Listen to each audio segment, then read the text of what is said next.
Hello, so what we're going to be covering in this video is how you would go ahead and pass information to a function. So we created our greet user function in the previous video. So if we modify it slightly, we can not only tell the user hello, but also greet them by name. For the function to do this, you enter name in the parentheses of the function definition. So let me just go ahead and specify name.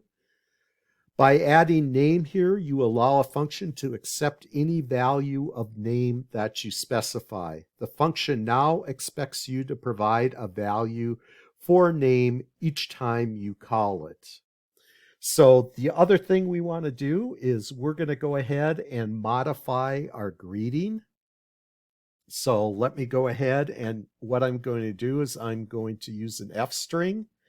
And what we want to do is we want to specify the actual name that gets passed in to our function call when we call the function. So what we're doing here is we're using an F string. When the function is called, name will get passed into the function, and then name will get substituted. The value of stored in name will get substituted into our function.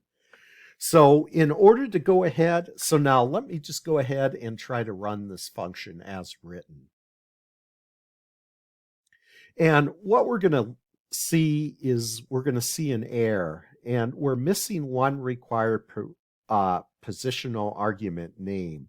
So basically what that's telling us is that we're missing some information when we call our function. So what I'm going to do is I'm just going to go ahead and add a string of Jose, and we're going to call the function passing in Jose. So let's go ahead and run the function now. So let me run module. And what it'll do is it'll go ahead and print out Jose. And what I'm going to do is I'm going to add another function call. So we will type in greet user, and I will specify a different name. I will specify Penelope. And if I go ahead and run my program now, what we will see is hello Jose and hello Penelope. So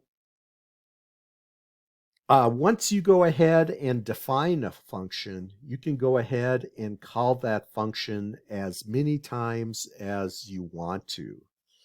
So in our greet user function, we define greet user to require a value for the variable name. Once we called the function and gave it the information, the person's name, it printed the right greeting.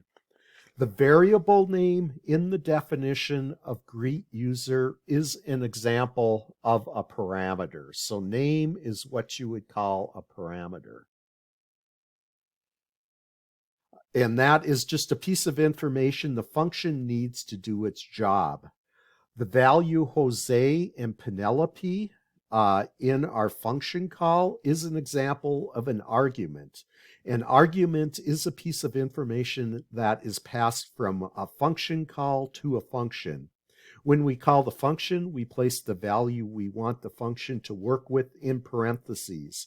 In this case, the argument Jose was passed to the function greet user, and the value was assigned to the parameter name. And then the next time we called the function using Penelope, Penelope was assigned to the parameter name. So what we're going to do next is we're just going to go ahead and visualize the execution of this code using our visualizer tool. So let me go back in and cut and paste the code in here, and I will hit the visualize execution.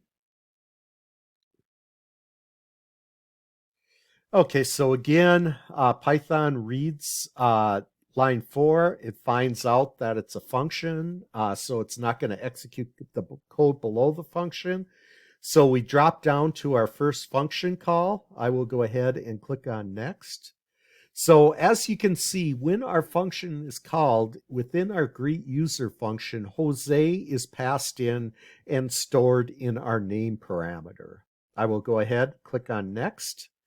And what we're going to do is we're just going to use the F string to go ahead and print out hello Jose. So what we're going to get is Jose up above. As you can see, this function does not return a value. So by default, what Python does is return none. So I will go ahead and click on next. And what you can see is now the execution has moved down to line number 10. And again, we're making a function call. So I will click on next. Again, you can see that greet user function has now been called and name has been saved into that namespace, our function namespace, as Penelope. I will click on next. What'll happen is it'll go ahead and display hello Penelope. And then if I click on next one more time, you can see that now our function is out of scope and there is no name variable over on the right. So this program just shows you how you could go in and pass in a single argument into a function and then go ahead and use that argument as a parameter in the definition of the function. What we're going to look at in the next video is how you can go ahead and pass in multiple parameters into a function. So we will talk to you later.